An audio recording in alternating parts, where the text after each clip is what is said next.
I spent some more time with the new optics which came with the OLED microdisplay.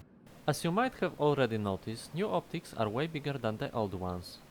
This means that you can put the combiner further away from the screen and it won't cause the screen door effect. This is especially useful if you'd like to place the display in the temple instead of directly above the combiner.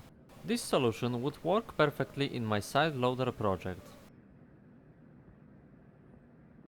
I've prepared my Raspberry Pi Zero to see what's the magnification strength difference between both optics.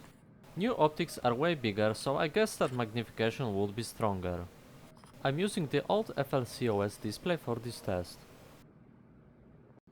First up is the old module. It's been through a lot, so the image will be a bit cloudy. Overall, the image quality is good, but the native text resolution can be read clearly.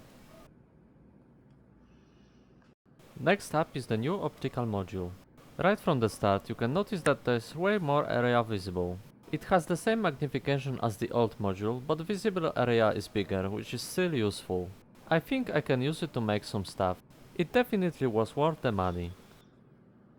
Thanks for watching everyone, stay tuned for the next time. There will be a complete optics teardown soon. And as always, huge thanks to my patrons.